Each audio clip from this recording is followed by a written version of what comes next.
Hello everyone. Before we start, make sure to like and subscribe to the channel, and leave a comment with where you're from and what time you're watching. That way, YouTube will keep showing you stories just like this one. Now, let's begin. I'd been babysitting for about 2 years when the Andersons called me that Friday in October. 17 years old, trying to save every dollar I could for college, and honestly, I jumped at any opportunity to make some cash. Their place was huge, one of those old colonial houses with dark wood everywhere, and rooms that seemed to go on forever.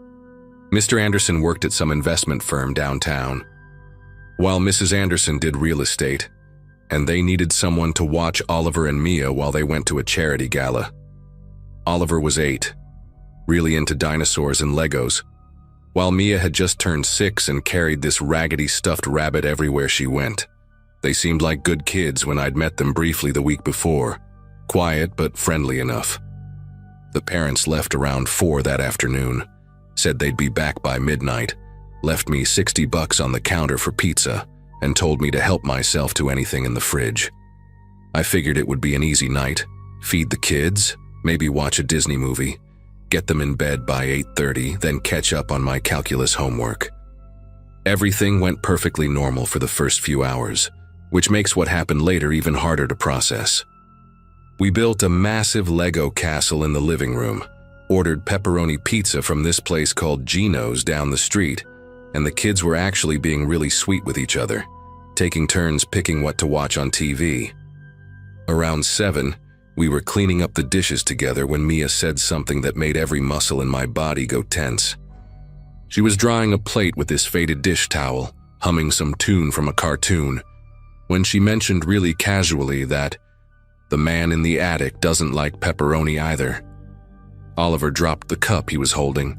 It was plastic, thankfully, and his face went white as paper. He grabbed his sister's arm, not hard but firm, and told her to stop making stuff up. But the way he said it, the panic in his voice, told me he wasn't correcting her for lying. He was scared she'd said something she shouldn't have, and when I asked what she meant, both kids exchanged this look that made all the hair on my arms stand straight up. I tried to keep my voice light and asked them who they were talking about, maybe thinking it was some game they played or a story someone told them at school. Oliver immediately said nobody, and started putting dishes away really fast, but Mia, being 6 and not understanding whatever secret her brother was keeping, kept going. She said the man had been there for a while, that sometimes she could hear him walking around up there at night, and that Oliver had seen him too, but told her never to tell Mom and Dad, because they wouldn't believe them anyway. The attic access was in the hallway just outside the kids' bedrooms, one of those pull-down doors with a string hanging from it, and I'd noticed it earlier but hadn't thought much about it.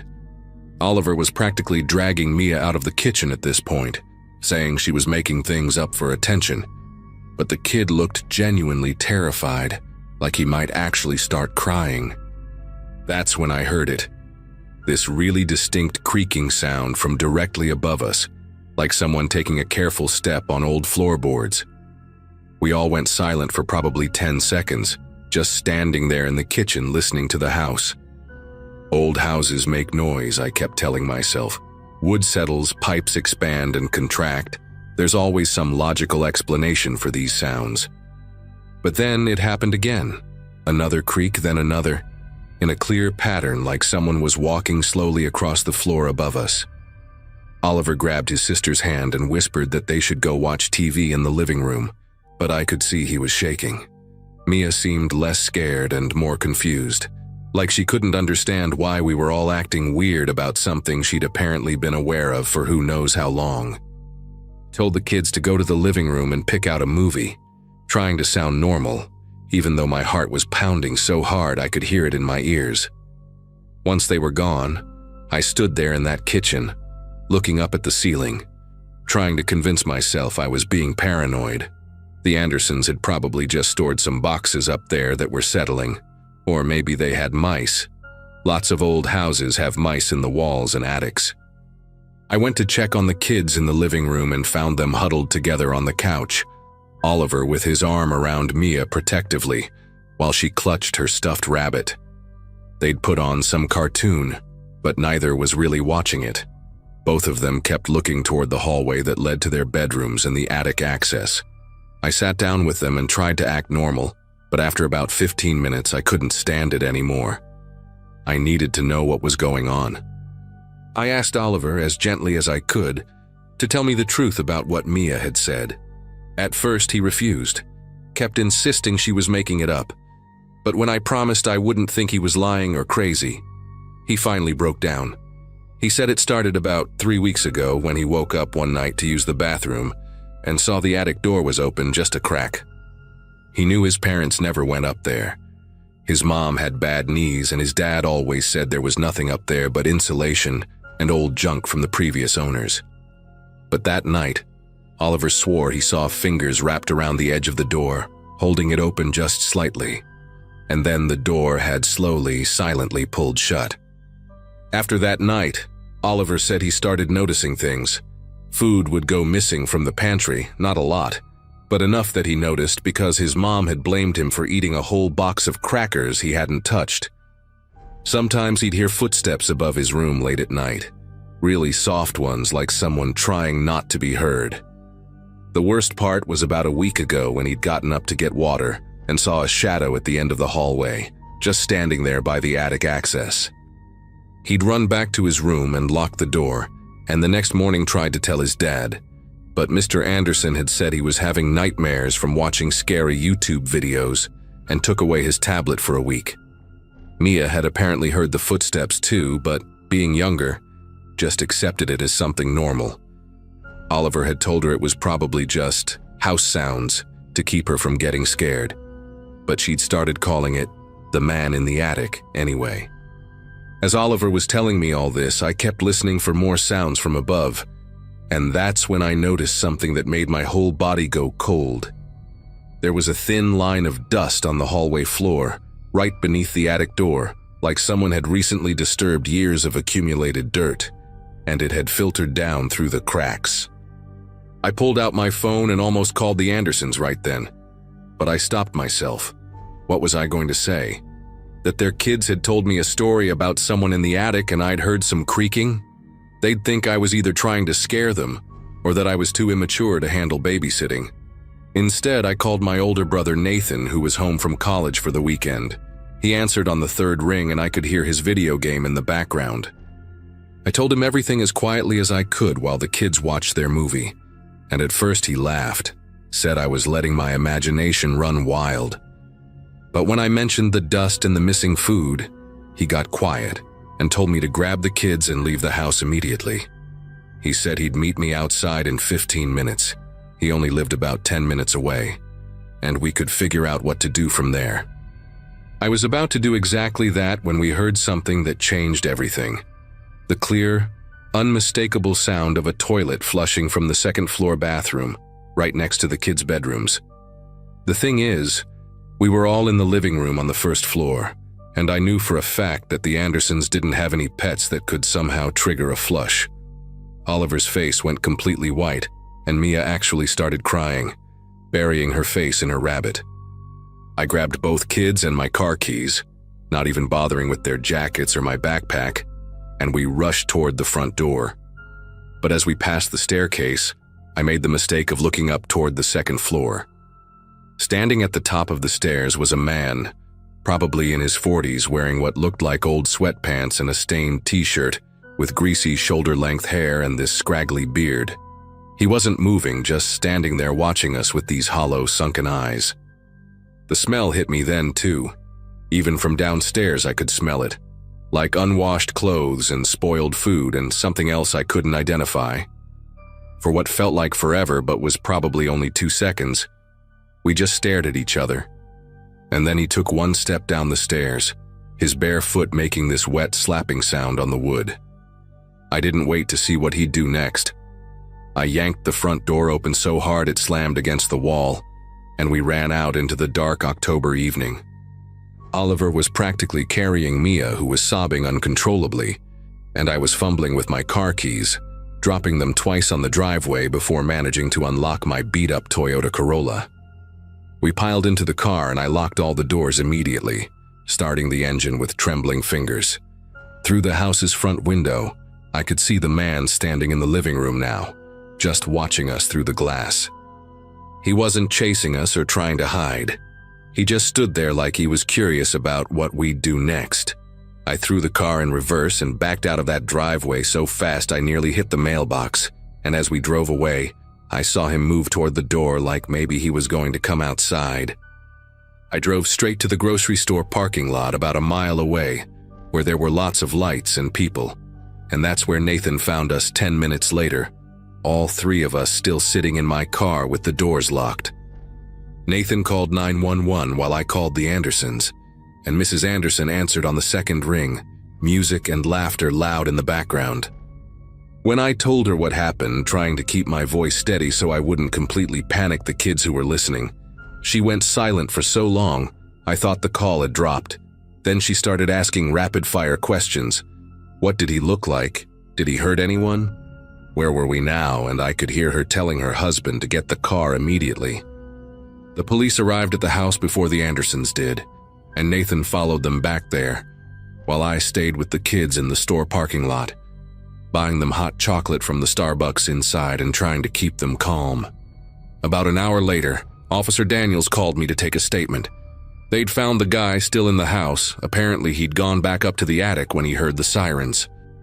He was a homeless man named William Torrey, who'd been reported missing from a halfway house about 40 miles away 3 months earlier. He'd been living in the Andersons' attic for at least a month, maybe longer, surviving on food he'd sneak down to steal at night, and using their bathroom when he thought everyone was asleep. The police found his makeshift living space up there. A sleeping bag he'd probably grabbed from the Andersons' garage, empty food containers stacked in a corner, bottles filled with urine because he couldn't always risk coming down to use the bathroom, and notebooks where he'd been writing down the family's schedule and routines. He knew when they left for work, when the kids got home from school, when they usually went to bed. He'd been entering through a broken ventilation grate on the side of the house that led directly into the attic, something the Andersons hadn't even known was damaged because it was hidden behind an overgrown bush. The detective told me later that Torrey had probably been watching us all evening through small gaps in the ceiling. There were several spots where he'd carefully made tiny holes to see into the rooms below. What really disturbed me was that he'd written about me in his notebook, noting that I was a new girl and that I'd arrived at 4 p.m.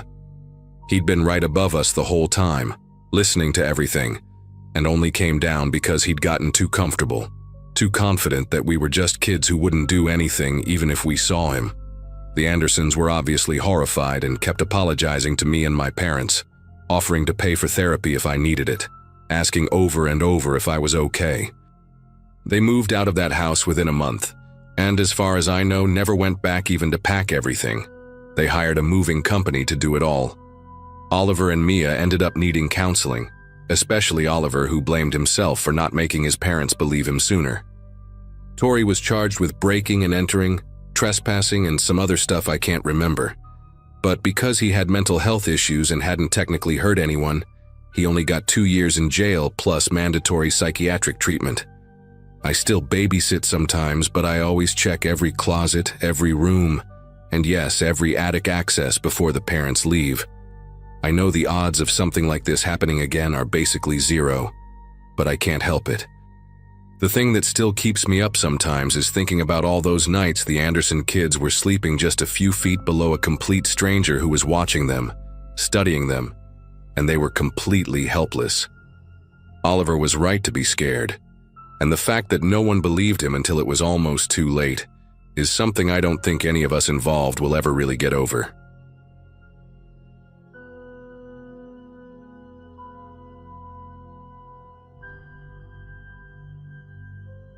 The August heat in 2018 was unbearable, the kind that makes the air shimmer above the pavement and turns your car into an oven, even with the AC blasting. I was 34 then, managing a small accounting firm downtown while my wife Rebecca taught 5th grade at the local elementary school. We lived in a quiet neighborhood about 20 minutes from the city center, one of those places where kids still rode bikes until dark and neighbors actually knew each other's names. Our twin daughters, Lily and Grace, had just turned 7 that summer, and finding reliable childcare had become our biggest challenge. Both sets of grandparents lived states away, and most teenagers in the area had summer jobs or were away at camps. That's when Rebecca found Melissa through a colleague at school, a 19-year-old college student home for summer break, studying early childhood education, with glowing references from 3 families in the neighboring town.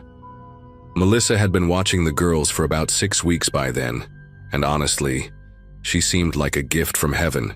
She'd show up 15 minutes early, always had activities planned, and the girls absolutely adored her.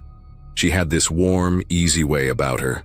Auburn hair, always in a neat ponytail, modest clothes, never on her phone when we got home. The girls would beg us to go out just so Melissa could come over. That particular Saturday, Rebecca and I had tickets to her company's annual fundraising gala at the Riverside Hotel downtown. It was one of those events you couldn't really skip. Her principal would be there, along with most of the school board.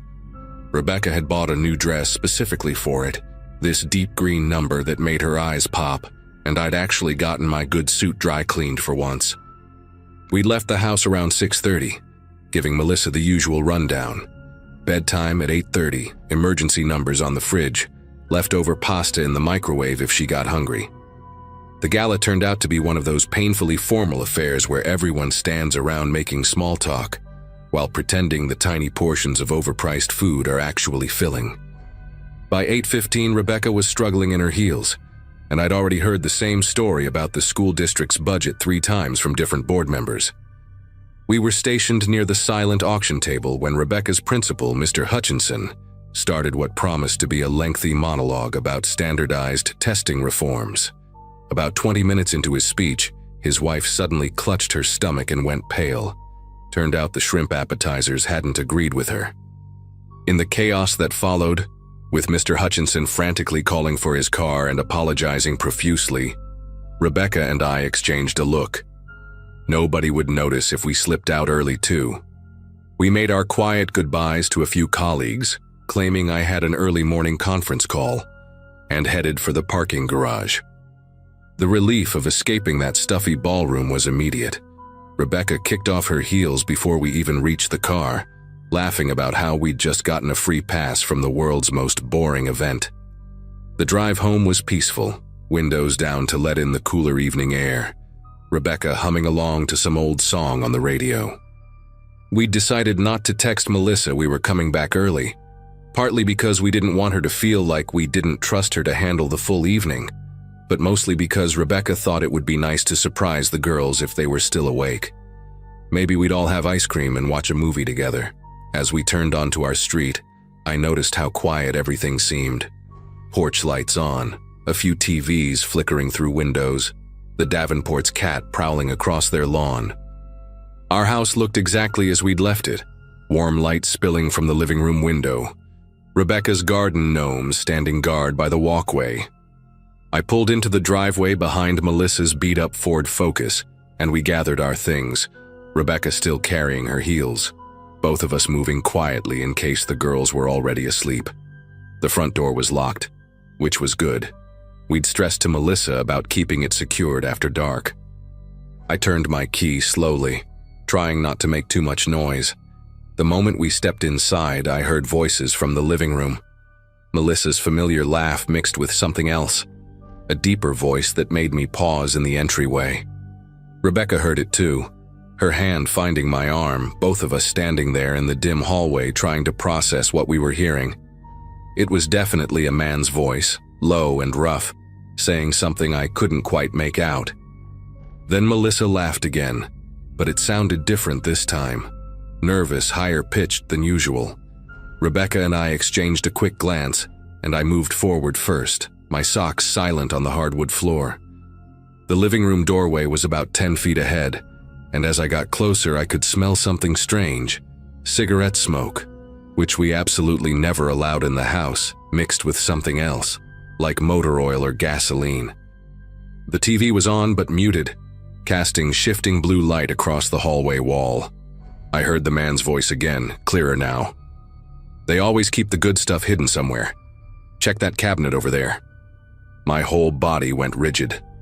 Rebecca was right behind me, her breathing quick and shallow, and I could feel her trembling slightly.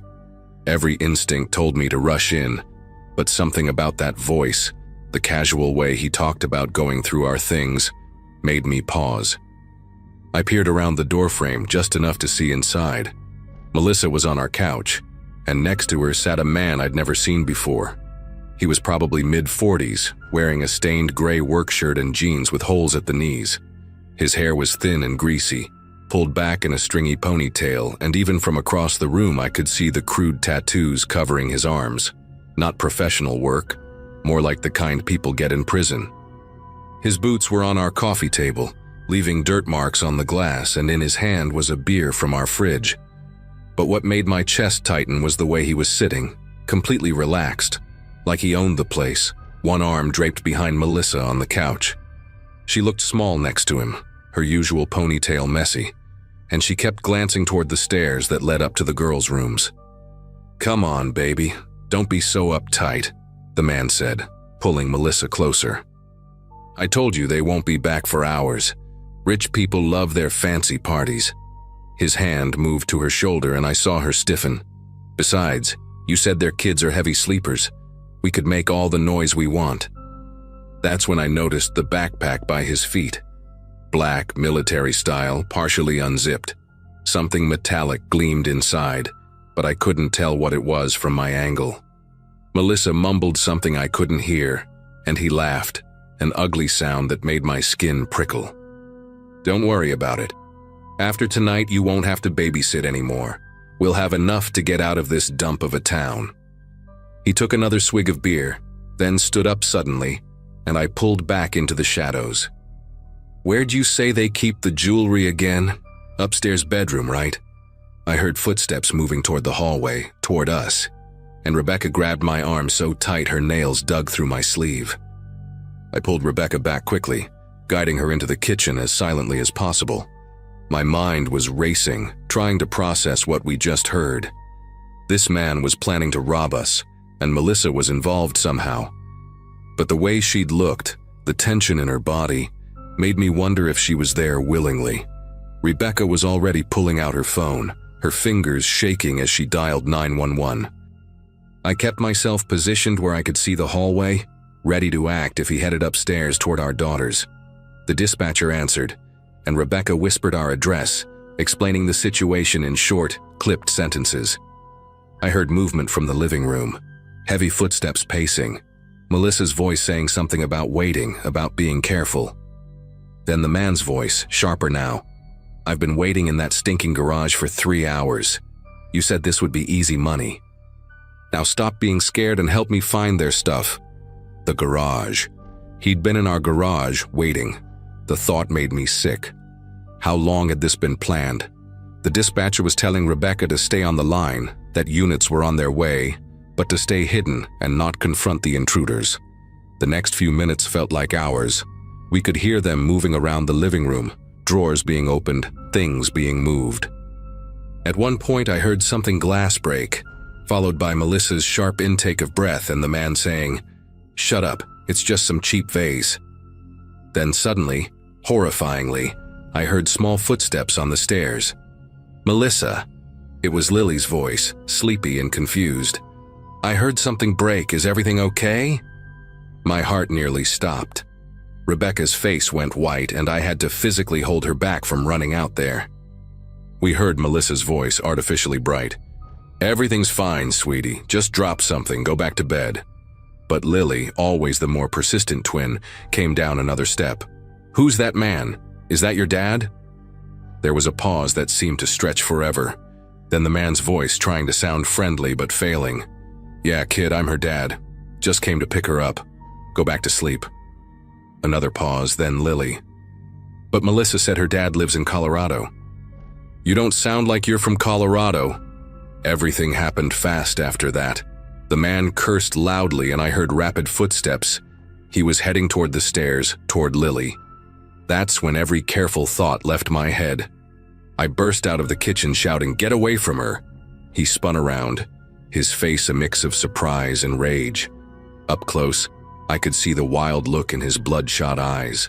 the way his jaw clenched and unclenched. Melissa jumped up from the couch, crying, "No, no, no, this wasn't supposed to happen like this." Lily stood frozen on the stairs, her pink pajamas with the unicorn print looking so small and vulnerable. The man reached into his backpack, and that's when I saw it clearly. A large hunting knife in a leather sheath. But before he could grab it, we heard sirens, multiple sirens getting louder fast. His eyes darted between me, the stairs, and the front door. "You called the cops?" he snarled at Melissa. "You stupid little—" But she was already backing away from him, shaking her head, tears streaming down her face. The sirens were right outside now, and I saw red and blue lights flashing through the windows. "Lily, go to your room and lock the door, now!" I commanded, and thankfully she ran back upstairs. The man looked like a trapped animal, his hand still hovering near the backpack. The police announcement came through a megaphone. "This is the police, come out with your hands visible." The man grabbed his backpack and made a dash for the back door, but Rebecca had locked it from the kitchen, and he struggled with the deadbolt, cursing frantically. That's when the front door burst open, and 3 officers rushed in, weapons drawn. "Drop the bag! Hands where we can see them!" The man actually tried to rush past them, which was the stupidest thing he could have done. They had him on the ground in seconds, his face pressed against our hardwood floor while they cuffed him. Melissa had collapsed on the couch, sobbing hysterically, repeating, "I'm sorry, I'm so sorry," over and over. One officer stayed with her while another secured the scene. Rebecca ran upstairs to check on both girls, and I heard Grace's door open, both twins crying but safe. The officer examining the man's backpack pulled out not just the hunting knife, but also zip ties, a roll of duct tape, and what looked like a small crowbar. "Jesus," he muttered, then louder to his partner, "Call for another unit. This is bigger than a simple break-in." What we learned over the next several hours turned our relief into a different kind of horror. The man's name was Robert Crenshaw, and he had a record that made my blood run cold. Aggravated assault, attempted kidnapping of a minor in 2016, and he'd just been released from prison 8 months ago. Melissa, sobbing in the police station, told them everything. She'd met him at a gas station 3 weeks earlier. He seemed charming at first, buying her coffee, telling her how pretty she was, how mature she seemed for her age. He'd slowly convinced her that we were wealthy people who wouldn't even notice if some jewelry went missing, that it would be victimless, easy money for them to start a new life together. But the detective who interviewed us later told us something that still haunts me. They'd found a notebook in his car with detailed notes about our routine, the girls' schedules, even drawings of our house layout. Next to Lily and Grace's names, he'd written, "Blonde, approximately 50-60 pounds. Quiet neighborhood. Garage has broken lock on side door." The robbery story was just what he'd told Melissa to get her cooperation. The zip ties and duct tape suggested something much darker. The detective believed he'd been planning to take the girls, and Melissa had unknowingly given him the perfect opportunity. She hadn't known about his record. He'd told her his name was Alex and that he worked construction. She thought she was helping with a simple theft, not realizing she'd let a predator into our home. The guilt destroyed her. Last I heard, she'd dropped out of college and moved back with her parents out of state. As for us, we moved within 6 months. Even after installing security cameras and new locks, we could never feel safe in that house again. The girls went through months of therapy, and Grace still has nightmares sometimes. But we were lucky. We came home early that night. Sometimes I think about what might have happened if Mr. Hutchinson's wife hadn't gotten sick from those shrimp, and I have to stop myself from going down that dark path.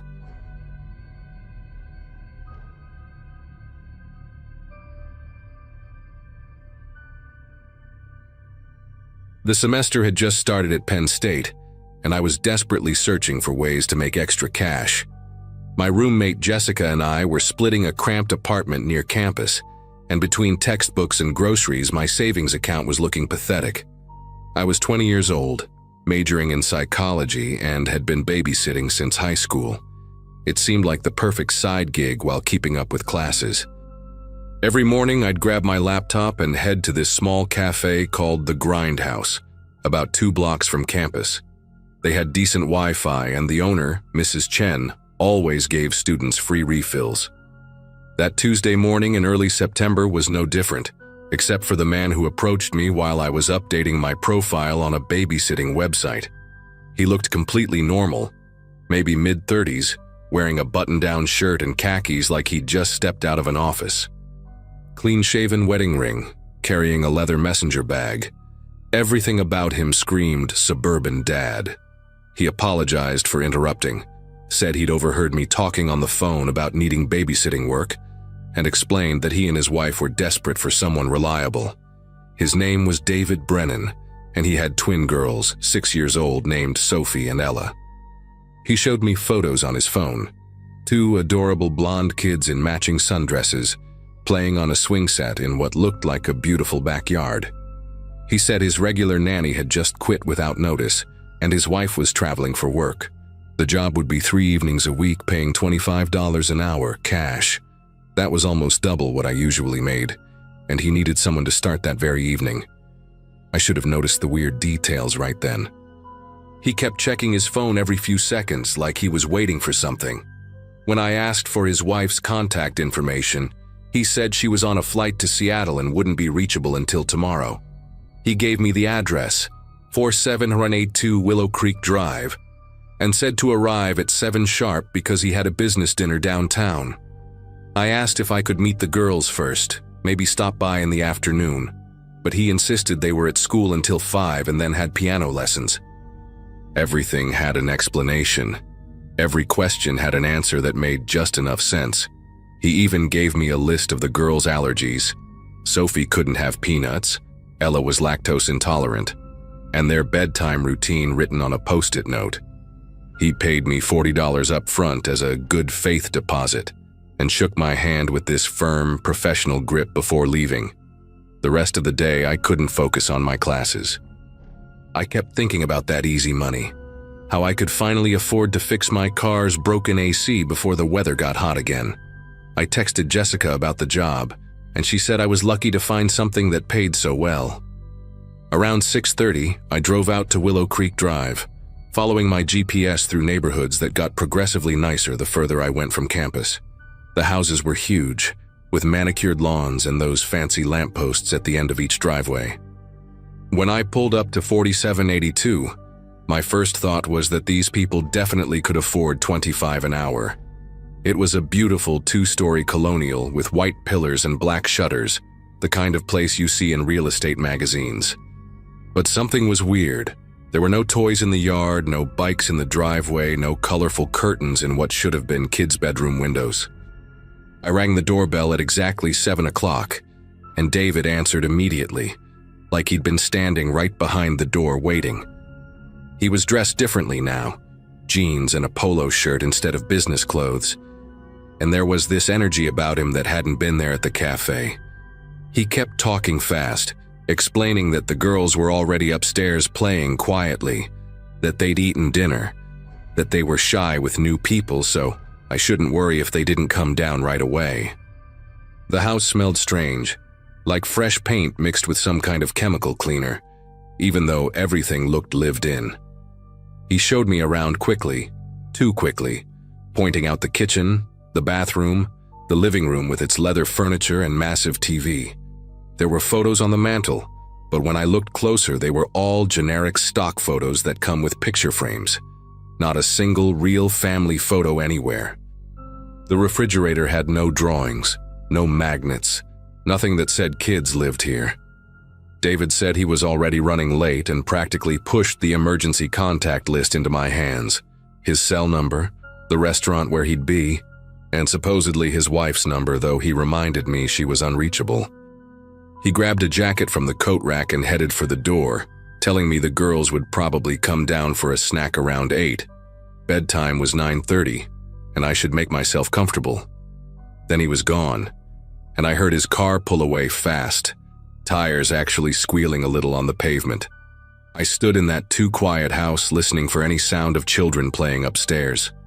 Nothing. No footsteps, no giggles, no TV sounds, no toys clattering. I called out, "Sophie, Ella, I'm Amanda, your babysitter for tonight." My voice echoed in the stairwell. I walked to the bottom of the stairs and listened harder. The house was completely, unnaturally silent except for the hum of the air conditioner.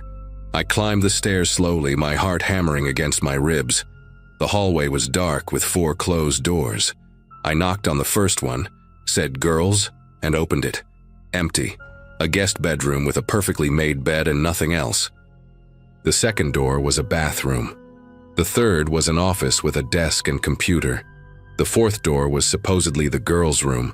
It had 2 small beds with pink comforters, a few stuffed animals arranged too perfectly, and a bookshelf with children's books that looked brand new, spines uncracked. The closet had exactly 6 outfits hanging in 2 sizes, tags still on some of them. That's when my whole body went cold. This wasn't a kid's room. This was a stage set. I pulled out my phone to text Jessica, but I had no signal, not one bar. I tried connecting to Wi-Fi, but there was none. I went back downstairs, my legs feeling weak, and tried the landline in the kitchen. Dead. No dial tone, just silence. The front door was my first instinct, but when I turned the knob, it wouldn't budge. Not locked in a normal way. It didn't even rattle or move slightly. I ran to the back door in the kitchen. Same thing. The windows all had locks on them that needed a key from the inside. My chest felt tight, like I couldn't get enough air. I was trapped. That's when I heard a door open somewhere in the house. Not upstairs, but somewhere on the first floor. Maybe a basement door or a closet I hadn't noticed. Footsteps, slow and deliberate, were coming from the back of the house. Not David's quick, nervous energy from before. These were patient, measured steps. Then I heard another set of footsteps from upstairs, directly above me.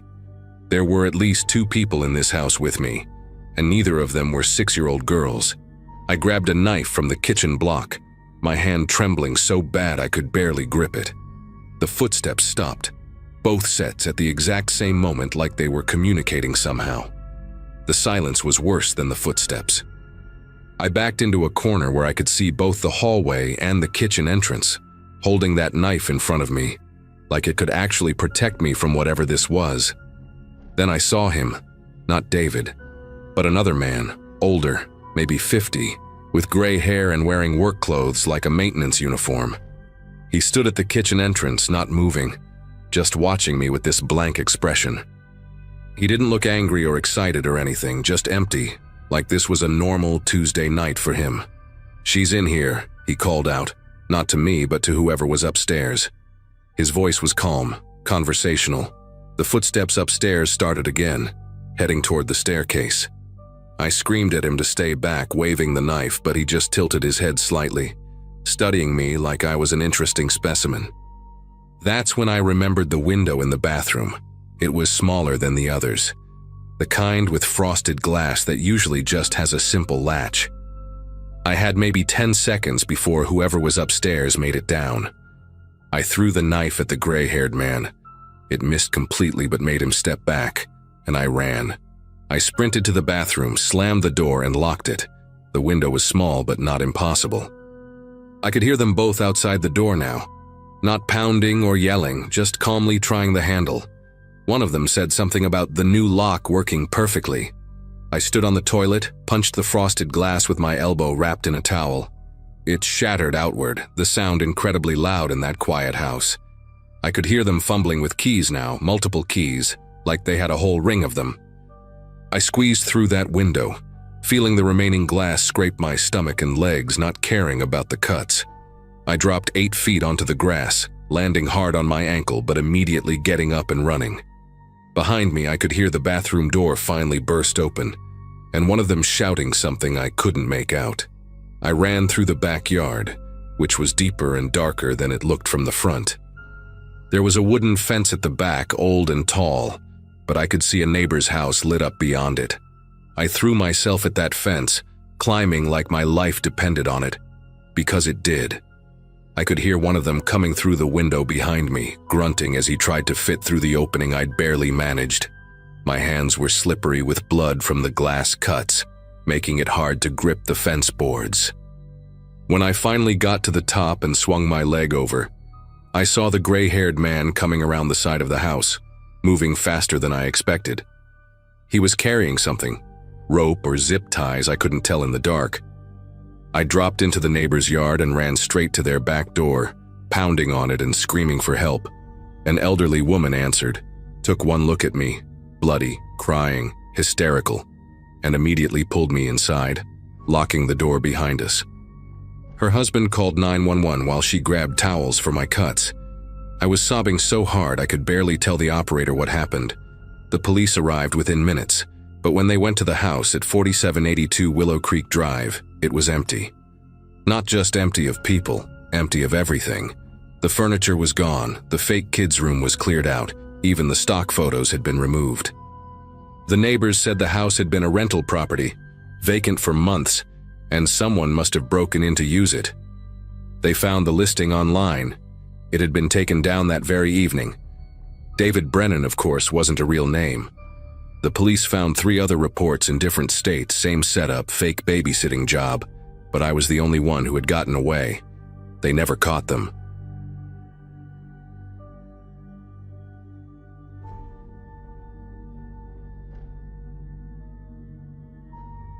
I was 19 and needed money for college, so when my mom's co-worker mentioned her neighbors needed a babysitter for their 8-month-old daughter, I jumped at the chance. The Thompsons lived in this beautiful colonial house about 20 minutes from campus, the kind with the wraparound porch and those expensive shutters that actually worked. Mrs. Thompson was a pediatric nurse who worked nights, and Mr. Thompson traveled for some investment firm. They paid $60 for 4 hours, which was incredible money for basically watching Netflix while a baby slept. That particular Thursday in early May, Mrs. Thompson had left for her shift at 7, and Mr. Thompson was supposedly in Boston for some conference. The baby, Chloe, had gone down easy around 8:30, and I was settled on their leather couch with my laptop, working on a paper about Victorian literature that was due Monday. The doorbell rang at exactly 9:47. I remember because I'd just checked my phone to see if my boyfriend had texted back.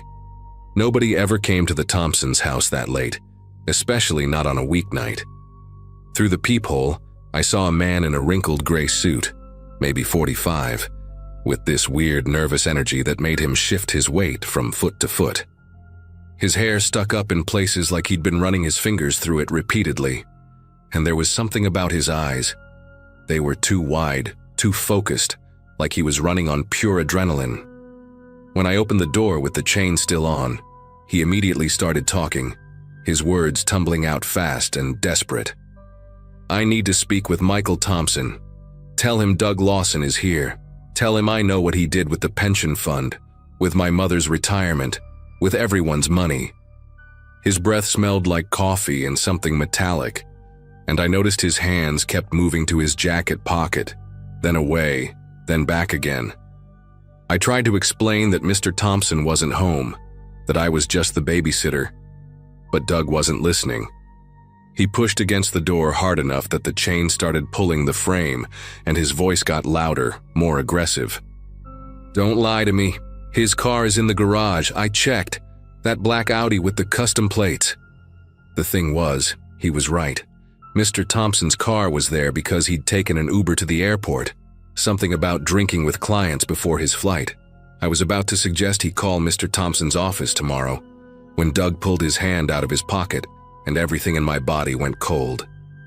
The gun wasn't huge like in movies. It was small, black, almost looked like a toy except for how heavy it seemed in his shaking hand. "Open the door," he said, and his voice had gone quiet, which was somehow worse than the yelling. "I'm not going to hurt you. I just need to wait for Michael. We need to have a conversation about the 43 families he destroyed." Before I could react, before I could even think about slamming the door, he pushed harder and the chain snapped, just tore right out of the wood like it was nothing. He stumbled into the foyer and I backed up until I hit the console table, knocking over a vase that shattered on the hardwood floor. The sound was explosive in the quiet house, and immediately Chloe started crying upstairs. Doug's head snapped toward the stairs and his whole face changed. This strange mix of surprise and something else, maybe panic. "There's a kid here?" he asked, like he hadn't considered that possibility. I nodded, unable to form words, and watched as he closed the front door behind him, turning the deadbolt with this deliberate slowness that made my chest tight. "Get the baby," he said, waving the gun toward the stairs but not exactly pointing it at me. "Bring it down here. Michael needs to see what he's fighting for when he gets home. He needs to understand what it feels like when someone takes everything from you." My legs felt like water as I climbed the stairs, each step taking forever while Chloe's cries got louder. She was standing in her crib, face red and streaked with tears, clutching the rails with those tiny, perfect fingers. When I picked her up, she grabbed onto my shirt and buried her face in my shoulder, still sobbing but starting to calm down. I could hear Doug pacing downstairs, his shoes clicking on the hardwood in this irregular rhythm. 3 steps, pause, 5 steps, pause, 2 steps. I held Chloe tighter and walked back down, each stair creaking under my weight. Doug was in the living room now, standing by the window with the curtain pulled back slightly, watching the street. The gun was still in his hand but hanging at his side, and I could see his finger wasn't on the trigger, which felt important somehow. "Sit," he said without looking at me, gesturing toward the couch with his free hand. "We're going to wait." I sat down with Chloe on my lap, and she immediately started reaching for my phone on the coffee table, making these little chirping sounds she always made when she wanted something.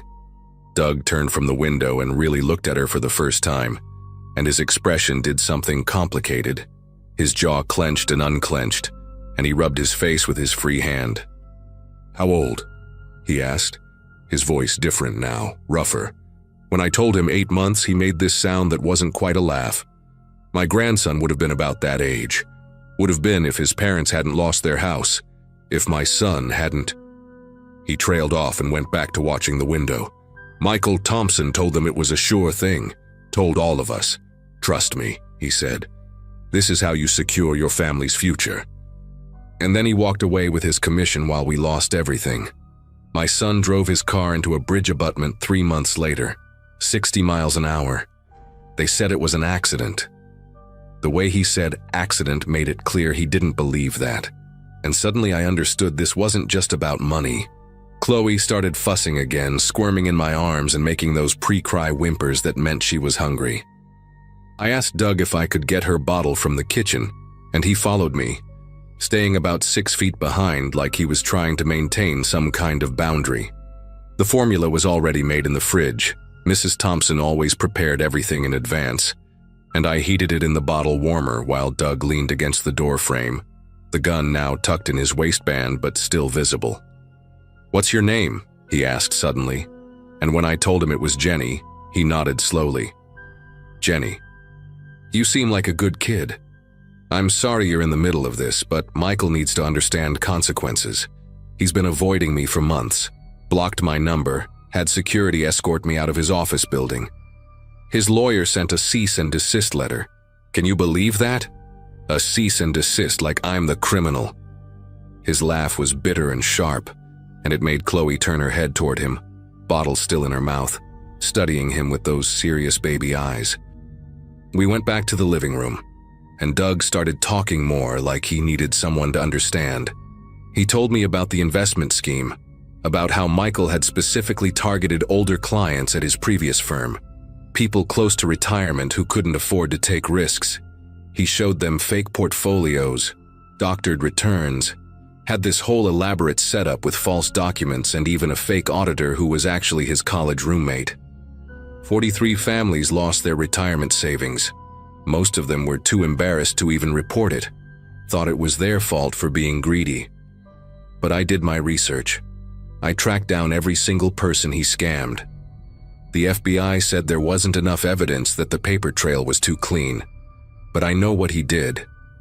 He pulled out his phone and showed me a photo of a younger man who looked just like him, standing next to a woman holding a newborn. That was my son Andrew. Software engineer. Had his whole life planned out. His voice cracked on the word planned, and for a second the gun in his waistband looked less like a weapon and more like the last option of a desperate man. Around 10:30, Chloe fell asleep in my arms, her weight warm and trusting against my chest. Doug had moved to the armchair across from us, and I could see him fighting exhaustion. His eyelids would droop, then snap open whenever a car passed outside. I carefully reached for my phone, thinking maybe I could text someone, but he noticed immediately.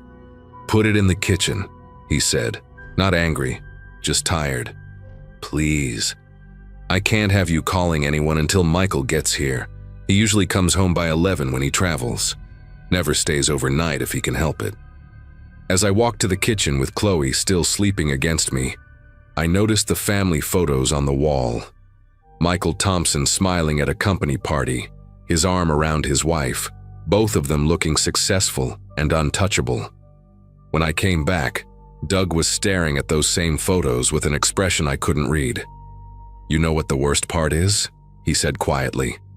"He probably doesn't even remember my son's name. Just another account number in his scam. Andrew Lawson, reduced to a statistic." At 11:15, we heard a car in the driveway. Doug jumped up so fast he knocked over a glass of water I'd set on the side table, and his hand went straight to the gun. Through the window, I could see Mr. Thompson getting out of an Uber, checking his phone as he walked toward the door. Doug positioned himself behind the door, telling me to stay on the couch with the baby, to not move, to not say anything. My heart was pounding so hard I was sure Chloe would wake up from the vibration. The key turned in the lock, and Mr. Thompson walked in already talking. "Jenny, sorry I'm late. Flight got delayed and—" He stopped mid-sentence when he saw my face, and then Doug stepped out from behind the door. "Hello, Michael," Doug said, and Mr. Thompson's briefcase hit the floor with a thud that seemed to echo forever. "We need to talk about Andrew Lawson. You remember that name, don't you? Or was he just victim number 37 to you?" Mr. Thompson's face went white, not the shocked white of surprise, but the guilty white of recognition, and I knew then that everything Doug had said was true. "Doug, let's talk about this," Mr. Thompson said, his hands raised slightly, his voice taking on that smooth salesman tone that probably worked in boardrooms. "I understand you're upset. What happened with the fund was unfortunate, but it was a market downturn, not fraud. Your son's death was a tragedy, but—" Doug cut him off by pulling out the gun, not pointing it at anyone, just holding it. Don't you dare stand there and lie to my face. I have the emails, Michael. The ones you thought you deleted. Your roommate kept copies before you threw him under the bus, too. $60,000 my mother had saved over 40 years of teaching 3rd grade. Gone. You bought that Audi the next week." Mr. Thompson's eyes darted to me and Chloe, and something shifted in his face. "Your daughter," Doug continued, his voice breaking slightly. "You get to hold your daughter. You get to watch her grow up. My son will never, Andrew will never—" He couldn't finish the sentence, and the gun in his hand started shaking. What happened next took maybe 10 seconds but felt like an hour. Mr. Thompson lunged forward, not at Doug but toward us, toward his daughter, and Doug swung the gun up instinctively. The sound Chloe made when she woke up, this piercing shriek of pure fear, seemed to break something in Doug. He looked at the gun in his hand like he'd never seen it before, then at the terrified baby in my arms, and his whole body just crumpled. The gun fell to the floor, and he dropped to his knees, sobbing these horrible broken sounds. Mr. Thompson grabbed the gun and kicked it across the room, then pulled out his phone to call 911, but his hands were trembling so badly he could barely dial. "I just wanted him to understand," Doug kept saying between sobs. "I just wanted someone to acknowledge what he did to us." I sat there holding Chloe, who was now screaming at full volume, watching this middle-aged man fall apart on the expensive hardwood floor while Mr. Thompson spoke rapidly to the dispatcher, giving our address, saying "armed intruder" over and over like it was the only phrase he knew. The police arrived within minutes, 3 cars with lights blazing, officers rushing in with their hands on their weapons. Doug didn't resist at all. He just sat there on the floor with his hands visible, tears still streaming down his face. As they cuffed him and read him his rights, he looked at Mr. Thompson one last time. The evidence is in a safety deposit box at First National. Box 447. The FBI will want to see it." Mr. Thompson's face went even paler, if that was possible, and he started to say something, but one of the officers was already asking him questions about the break-in. They took Doug away, and I heard later that he was charged with breaking and entering, criminal threatening, and unlawful possession of a firearm. But the strangest part came 2 weeks later when I saw in the news that Michael Thompson had been arrested for investment fraud. Turns out Doug's evidence was solid. Emails, recorded phone calls, bank records, everything. The FBI had reopened the case.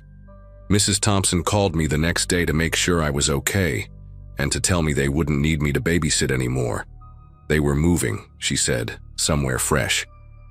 She sent me a check for $500 with a note that just said, "I'm sorry. I never told anyone the whole truth about that night, about how Mr. Thompson's face confirmed his guilt before Doug even showed the evidence, or how Doug had specifically avoided pointing the gun at anyone until that last moment of panic. I still think about it sometimes, especially when I see Chloe's picture on Mrs. Thompson's Instagram. She's 3 now, living in Michigan under what I assume is her mother's maiden name. Doug Lawson got 18 months in minimum security and mandatory counseling. Michael Thompson got 12 years federal time and was ordered to pay restitution, though I doubt those 43 families will ever see much of their money back. There's no clean ending to this story, no moment where everything made sense. Just a Thursday night where I got caught between 2 men destroyed by greed and grief, while a baby cried in my arms and everything unraveled in a stranger's living room.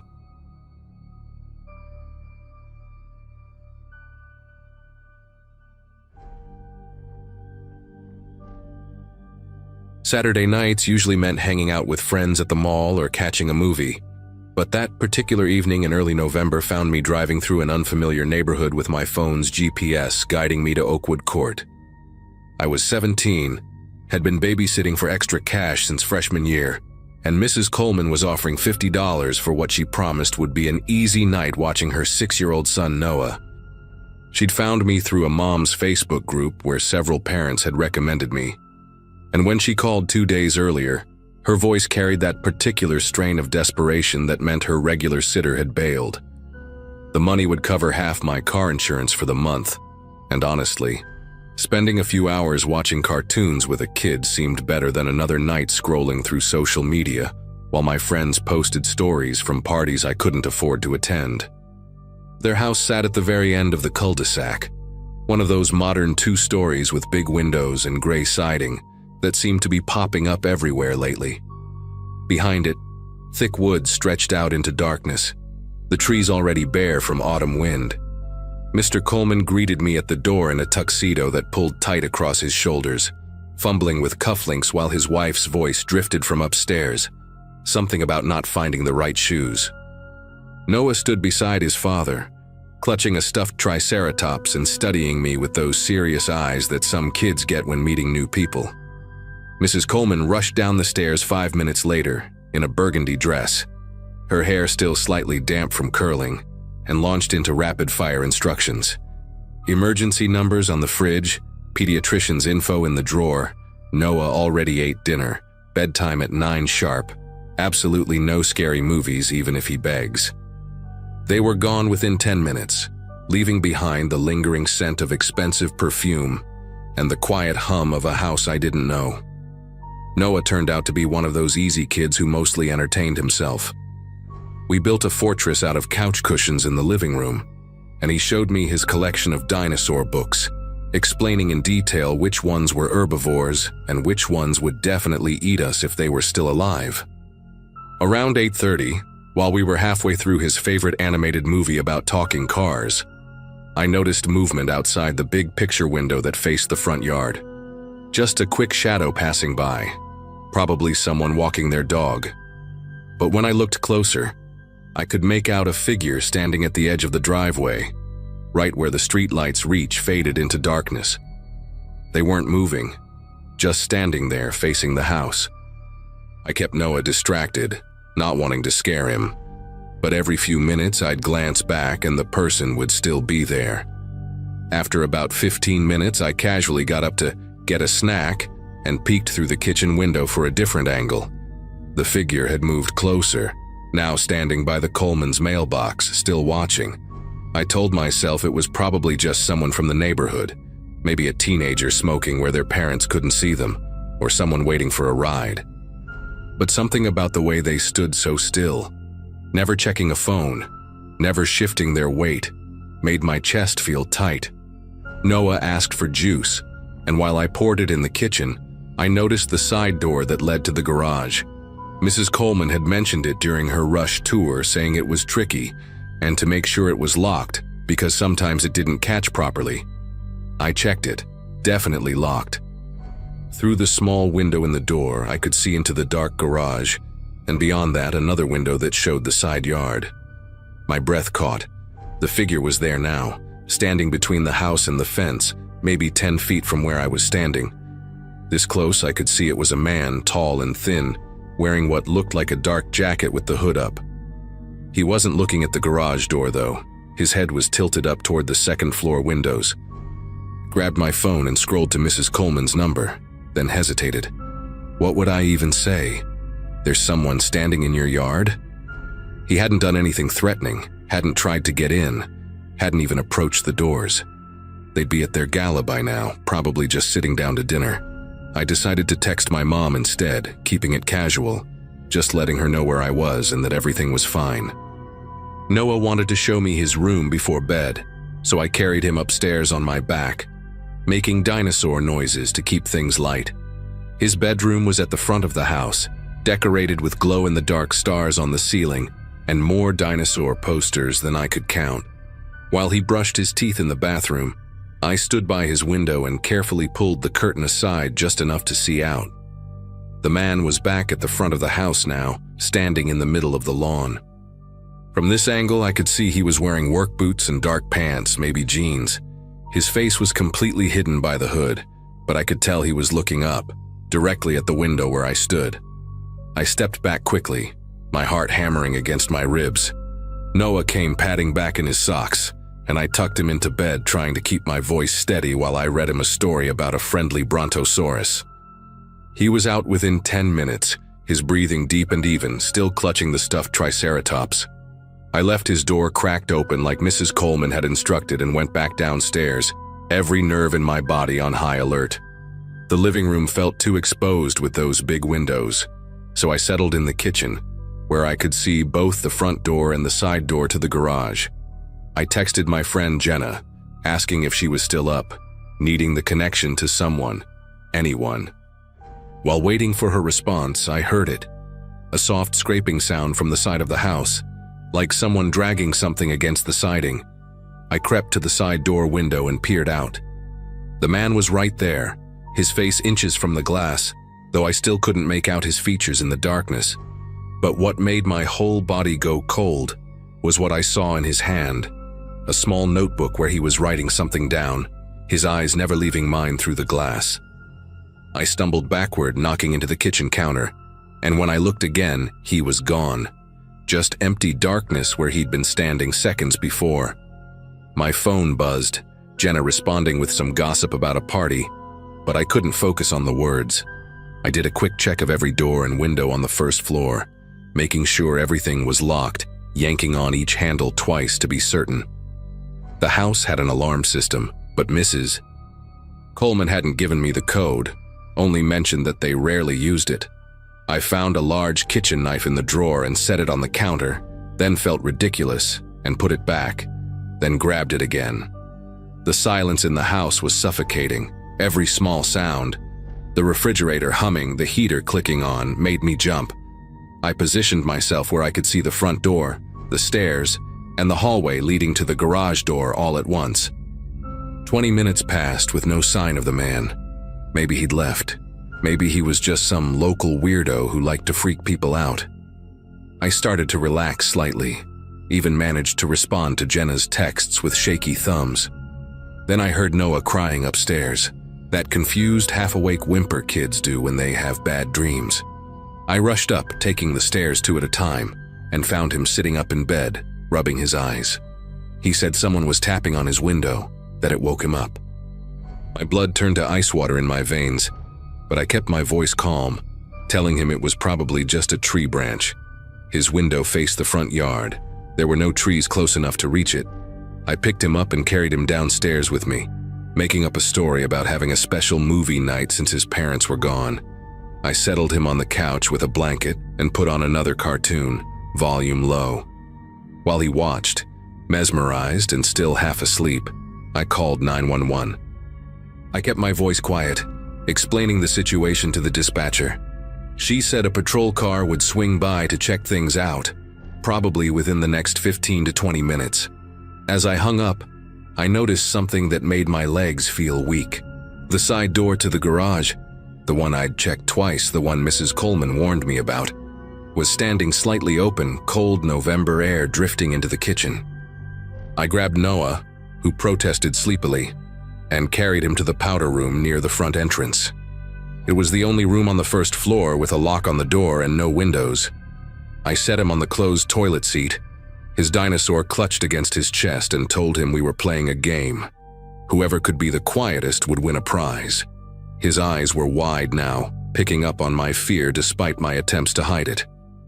I locked the door and sat on the floor with my back against it, Noah in my lap, my phone in one hand with 911 ready to dial again. We could hear the house around us, the normal settling sounds that now seemed sinister, the hum of electronics, and then something else. Footsteps above us, slow and deliberate, moving through the second floor.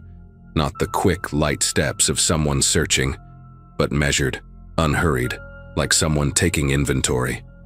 They moved from room to room, pausing occasionally. I could track their path. Noah's room first, then what must be the master bedroom, then the hallway bathroom. The toilet tank lid in our small bathroom could be used as a weapon if needed, I thought wildly, but I couldn't risk the noise of removing it. The footsteps stopped directly above us, and we heard drawers being opened and closed, not frantically but methodically. Noah pressed his face into my shoulder, his small body trembling, and I held him tighter, texting the 911 dispatcher with my free hand that someone was definitely in the house now. She told me units were 3 minutes out, to stay where I was, keep the door locked. 3 minutes feels like 3 hours when you're sitting in a bathroom with a terrified child, listening to a stranger walk through the house. The footsteps moved to the stairs, and we could hear each creak as he descended. 5th step, 4th, 3rd. I knew because I'd counted them earlier when carrying Noah up. He reached the bottom and paused. We could hear breathing on the other side of the bathroom door, heavy and slow.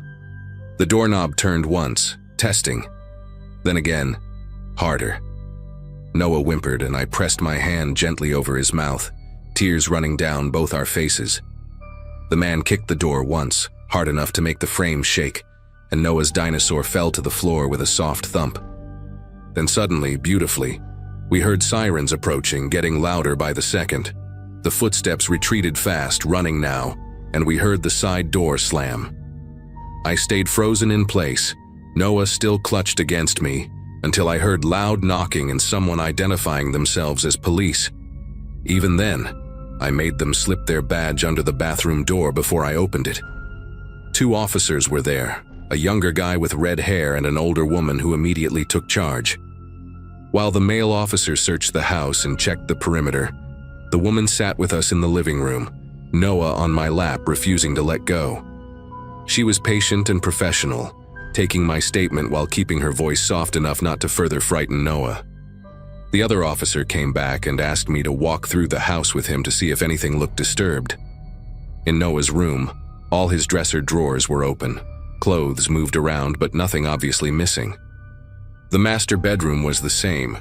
Drawers opened, jewelry box on the dresser opened but still full, Mr. Coleman's watch still sitting on the nightstand.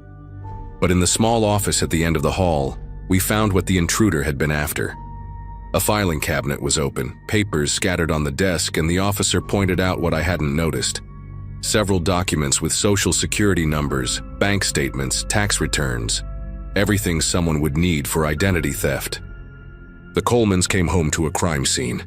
Mrs. Coleman still in her burgundy dress, but now with a police jacket over her shoulders. Mascara streaked down her cheeks as she held Noah. The police found muddy footprints throughout the house. The intruder had been inside for at least 30 minutes before I'd locked us in the bathroom, walking through every room, even standing in the doorway of Noah's room while he slept. They found where he'd been watching from outside too, cigarette butts and footprints beneath several windows, suggesting he'd been there for hours before we even arrived, studying the house, waiting for the parents to leave. The side door lock was broken, looked like it had been for a while, just held closed by the deadbolt that I'd checked, but which could be jimmied open with a credit card. They never caught him, though the police said this matched a pattern of break-ins targeting houses with babysitters. Someone who knew teenage sitters would be less likely to confront them, more likely to hide with the children. Mrs. Coleman paid me triple what we'd agreed on and drove me home herself, apologizing over and over. I never babysat for a family I didn't know again, and even now, years later, I still check every lock twice and never sit with my back to a window.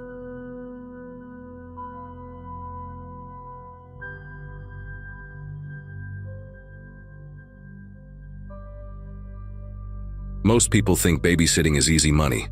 Watch some kids, put them to bed, watch TV until the parents come home. I thought the same thing when I started doing it during my junior year of college.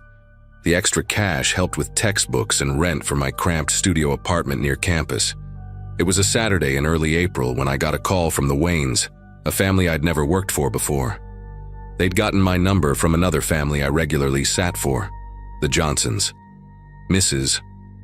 Wayne sounded desperate on the phone.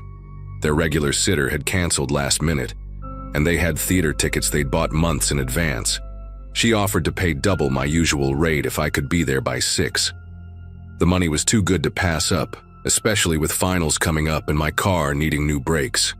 The Waynes lived in one of those pristine suburban developments where every house has the same mailbox, and the HOA sends you letters if your grass gets too long. Their house was a 2-story colonial with perfect white shutters and a wraparound porch that looked like something from a real estate magazine. Mr. Wayne answered the door wearing a charcoal suit that probably cost more than my semester's tuition. He had this nervous energy about him, kept checking his watch and glancing back toward the stairs. Mrs. Wayne appeared behind him in a burgundy cocktail dress, her smile tight as she ushered me inside. They had 2 kids, she explained quickly. Lily, who was 7, and Ethan, who just turned 9. She mentioned Ethan could be a handful sometimes, but assured me both kids usually went to bed without much fuss. Something about the way Mr. Wayne's jaw tightened when she said Ethan's name should have been my first warning. After the parents left in a rush of perfume and car keys, I found Lily in the living room coloring at the coffee table. She had these huge brown eyes and kept her crayons organized by color in perfect rows. When I introduced myself, she barely looked up, just whispered hi, and went back to her drawing. I asked where her brother was, and she got this strange look on her face, like she was trying to decide whether to tell me something important. "He's in his room," she finally said, then added in an even quieter voice, "He's not supposed to come out until dinner." That struck me as odd. What 9-year-old gets sent to their room before the babysitter even arrives? I told her I'd go introduce myself to him, but she grabbed my wrist with her small hand. "Don't," she said, and there was something in her voice that made me pause. "Just wait until dinner, please." Her grip was surprisingly strong for such a little kid, and I noticed old scratches on her arms, some faded and some still pink. I decided to respect what seemed like a family rule, and stayed downstairs with Lily while she colored. She was drawing a house, but all the windows were colored in black, and there were no people in the picture. Around 6:30, I started making dinner. Mrs. Wayne had left instructions for mac and cheese and chicken nuggets. While the water was boiling, I heard footsteps on the stairs, slow and deliberate. Ethan appeared in the kitchen doorway, and my first thought was how normal he looked. Sandy brown hair that stuck up in the back, freckles across his nose, wearing a dinosaur t-shirt and jeans. He had this wide smile that didn't quite reach his eyes, which were the palest blue I'd ever seen, almost gray.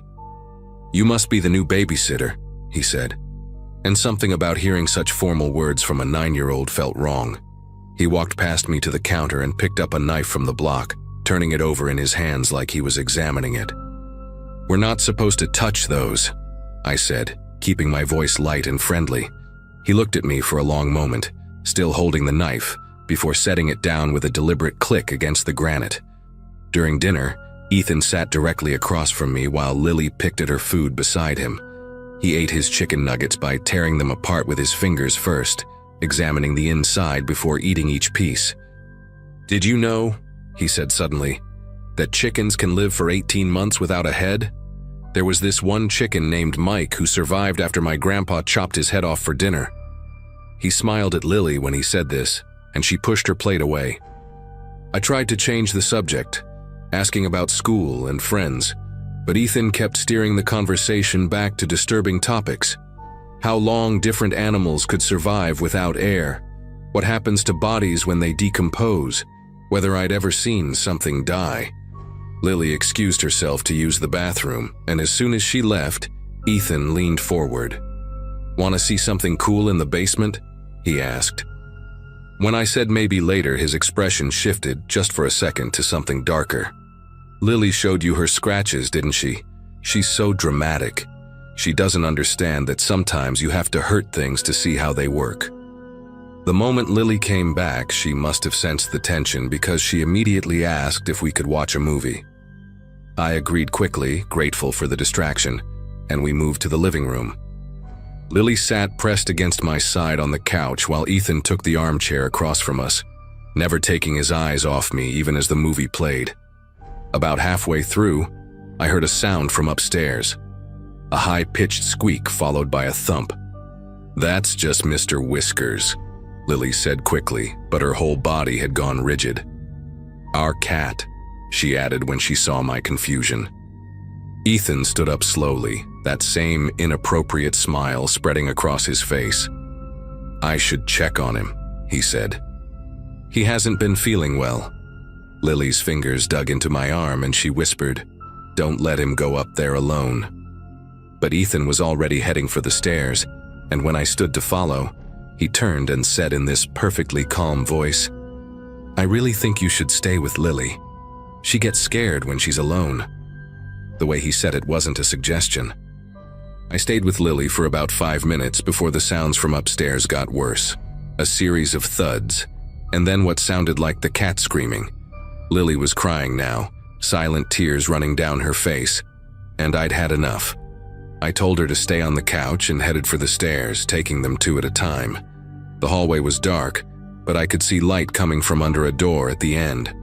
When I pushed it open, I found Ethan in what must have been his parents' bedroom. Mr. Whiskers was on the bed, and Ethan was holding him down with one hand while holding something small and sharp in the other. It looked like a compass from a geometry set. The cat was struggling, and there were already several small red spots on its white fur. "Put him down," I said, surprised by how steady my voice sounded. Ethan looked up at me with those pale eyes, tilting his head like I was the one doing something strange. "I'm just conducting an experiment," he said. "Don't you want to know how much pressure it takes before they stop moving?" I stepped forward and grabbed the cat, who immediately scratched my arms in panic before running out of the room. Ethan stood up slowly, still holding the compass, and for the first time I felt genuinely afraid of a 9-year-old child. "You shouldn't have done that," he said, walking toward me with measured steps. "Now the experiment is ruined. We'll have to start over with something else." I backed toward the door, keeping my eyes on him, but he moved faster than I expected, darting forward and catching my wrist. His grip was shockingly strong, and when he pressed the compass point against my palm, just enough to indent the skin, he watched my face with scientific curiosity. "Does this hurt?" he asked. "Rate it on a scale of 1 to 10. I yanked my hand away and pushed past him, heading back downstairs where Lily was still curled up on the couch. My mind was racing. Should I call the parents, the police? This kid clearly needed serious help, but what would I even say? That a 9-year-old was creeping me out? I decided to call Mrs. Wayne, but when I picked up my phone, I realized it wasn't where I'd left it on the kitchen counter. "Looking for this?" Ethan's voice came from behind me. He was standing at the bottom of the stairs holding my phone. "I think we should play a game first." "Lily loves games, don't you, Lily?" His sister shrank further into the couch cushions, and I knew this was about to get much worse. "Give me my phone, Ethan," I said, trying to sound authoritative despite my racing heart.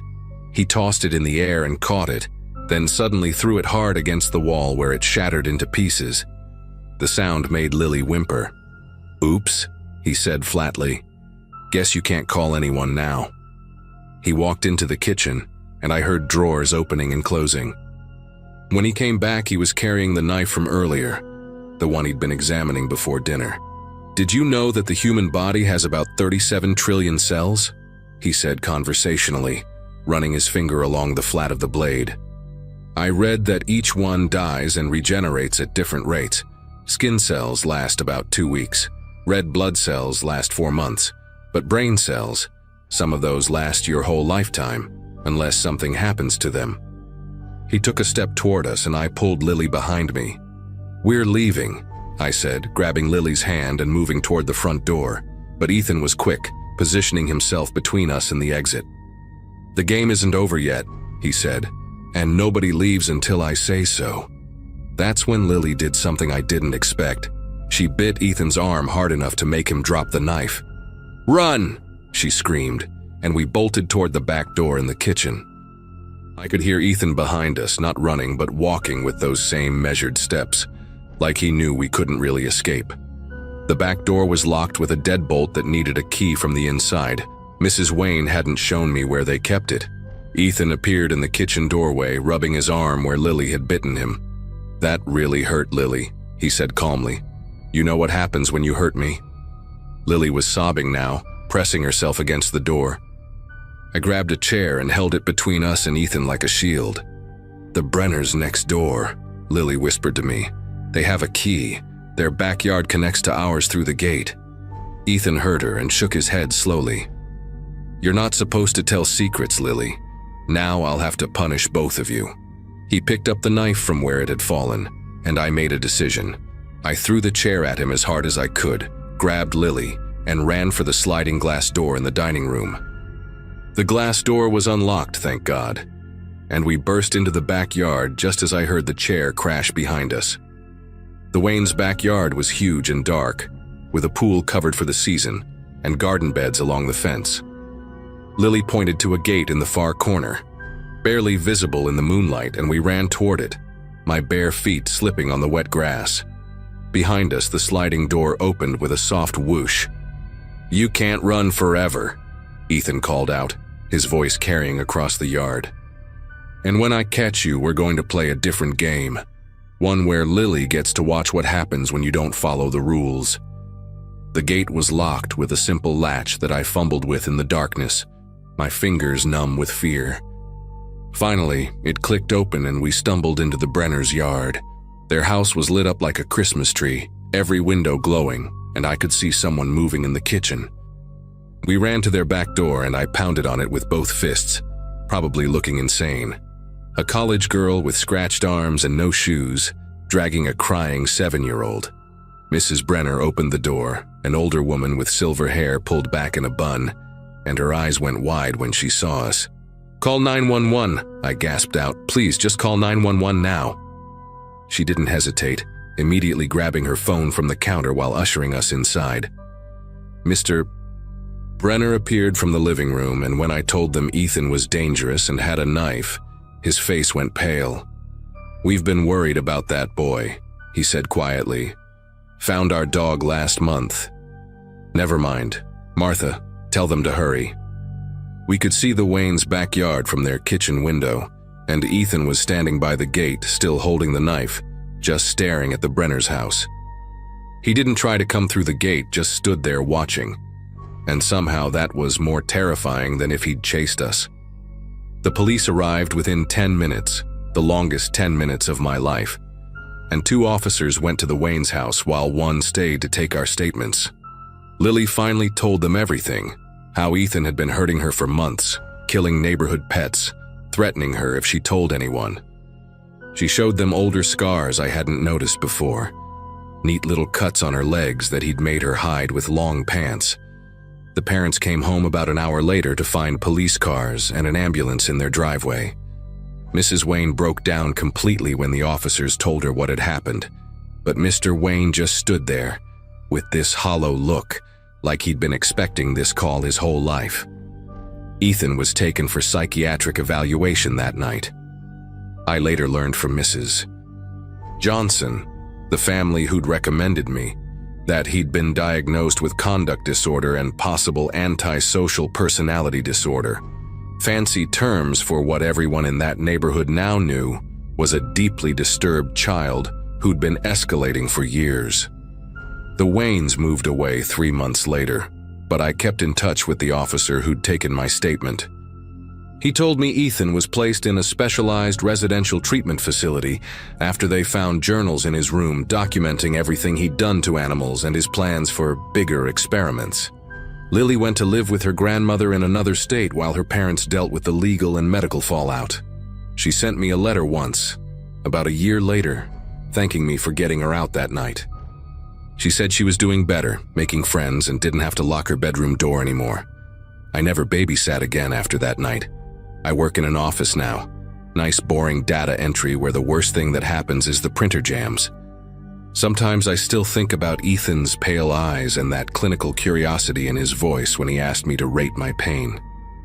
But mostly I think about Lily, hoping she's somewhere safe, finally able to be just a normal kid who doesn't have to live in fear of her own brother.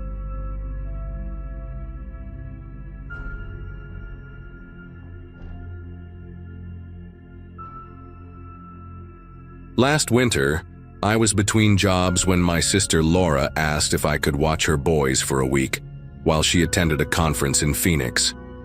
I just finished my teaching degree but hadn't landed a position yet, so the timing worked out perfectly. Her twins, Mason and Lucas, were 12 years old, and I figured it would be easy money. Just make sure they ate dinner, did their homework, and got to bed on time. Laura's house sat at the end of Pinewood Avenue, one of those quiet suburban streets where nothing ever happens, where the biggest drama is usually someone's lawn getting too tall. The boys had always been a little odd, quieter than most kids their age, but I chalked it up to them being bookish types who preferred screens to sports. They had this way of staring at you without blinking for just a beat too long, and they'd often finish each other's sentences in a way that made you wonder if they practiced their conversations beforehand. The first few days went smoothly enough, though I noticed they spent every free moment huddled together on the couch with their tablets, earbuds in, completely absorbed in whatever they were watching. When I asked what had them so captivated, Mason looked up with these bright, eager eyes and said they were learning about real investigations and how crimes actually work. Lucas chimed in that their science teacher had gotten them interested in forensics, and now they were watching everything they could find about famous cases and criminal psychology. At dinner, instead of talking about video games or school friends like normal kids, they'd discuss blood spatter patterns and how long it takes for bruises to form on different skin types. They knew details about cases I'd never even heard of, obscure murders from the 1970s, techniques used by serial killers to avoid detection, how investigators sometimes missed crucial evidence. The way they talked about violence was clinical, detached, like they were discussing the rules of chess rather than actual human suffering. On the fourth night, a Tuesday, I caught them in the garage after bedtime, examining Laura's tool collection with flashlights. Mason was holding a length of rope, while Lucas measured it against his own height, muttering numbers under his breath. When I flicked on the overhead light, they didn't even startle, just turned to look at me with those unnervingly calm expressions. "We're doing a project," Lucas explained, wrapping the rope into neat loops like he'd practiced the motion 100 times. "About knots and their tensile strength." Mason added that they'd learned about different binding techniques used throughout history, how certain knots were impossible to escape from if done correctly. They showed me a notebook filled with detailed sketches of various knot patterns, complete with annotations about pounds of pressure and circulation cutoff times. Something about the precision of their drawings, The methodical way they documented each configuration made my chest feel tight. That same night, after I'd sent them back to their rooms, I found their browser history on the family computer. Page after page of true crime forums, autopsy reports that should have been behind age restrictions, detailed discussions about how long a person could survive without oxygen, water, food. They'd bookmarked a thread titled, "Mistakes That Got Them Caught," with over 300 replies analyzing where criminals had gone wrong. One tab was still open to a video transcript of a killer describing exactly how he'd subdued his victims, step by step, like a cooking recipe. The boys had left comments under fake usernames, asking specific questions about restraint methods and how to prevent someone from screaming. User Twin Study 1 had written, "But wouldn't duct tape leave residue? What about using cloth instead?" The response from another user explained exactly how to muffle sound without leaving forensic evidence. My mouth went dry reading their exchanges, seeing how other users praised their thorough research and attention to detail. I should have called Laura right then, should have packed my things and left, but I kept telling myself they were just curious kids with a morbid fascination. Lots of people watch true crime shows, right? The next morning, Wednesday, they seemed completely normal at breakfast, talking about a math test and asking if we could order pizza for dinner. Mason even smiled when I agreed, a genuine kid smile that made me doubt everything I'd seen the night before. But throughout the day, I kept catching these moments. Lucas timing how long it took me to get from the kitchen to the front door, Mason testing which floorboards creaked in the hallway, both of them watching me when they thought I wasn't looking.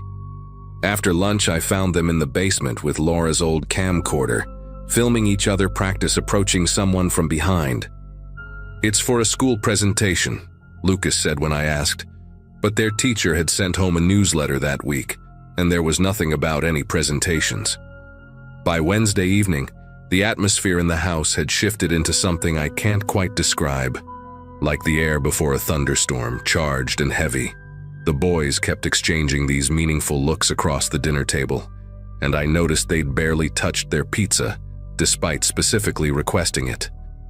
Around 8 o'clock, Mason asked if I wanted to watch a movie with them. Something about his voice too eager, too rehearsed.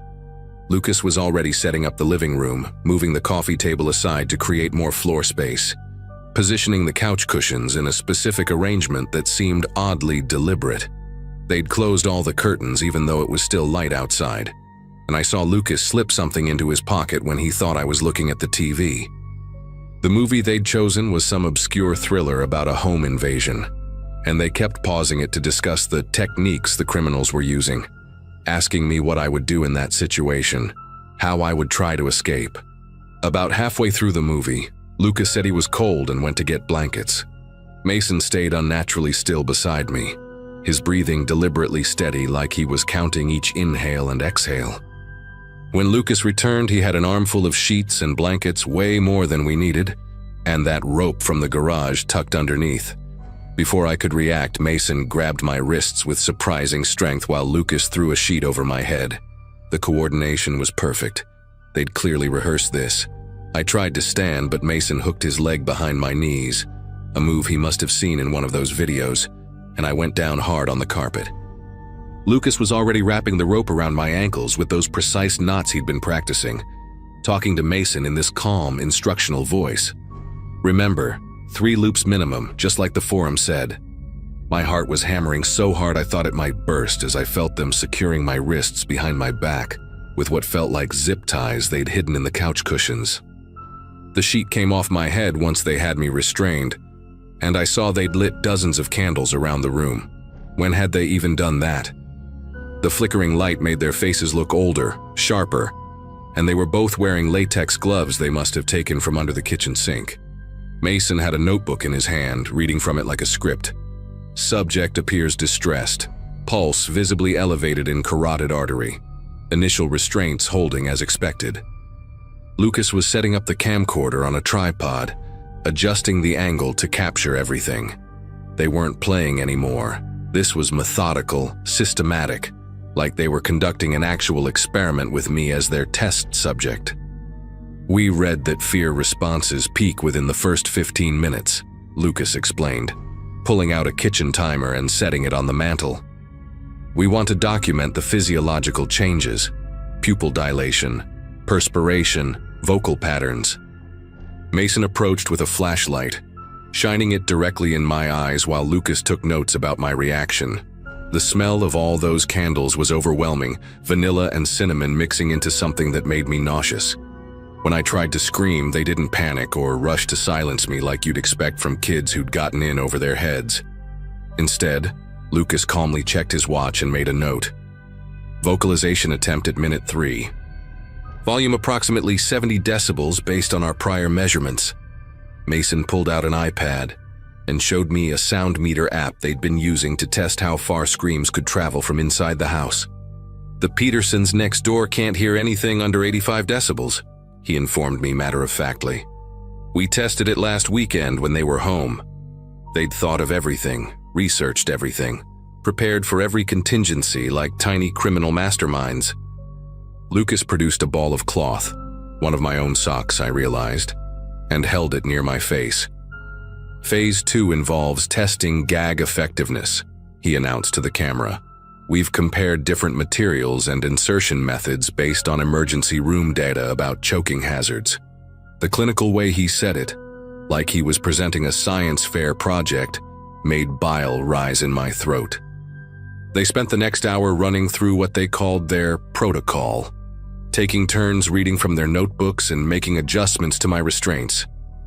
Every few minutes, they'd stop to take my pulse, checking it against some chart they'd printed from a medical website. Mason had brought down a blood pressure cuff from Laura's bathroom and was trying to figure out how to use it properly, while Lucas critiqued his technique based on a YouTube tutorial they'd watched. They documented everything: how long it took for the zip ties to leave marks, which positions caused the most discomfort, how my breathing changed when they tightened certain knots.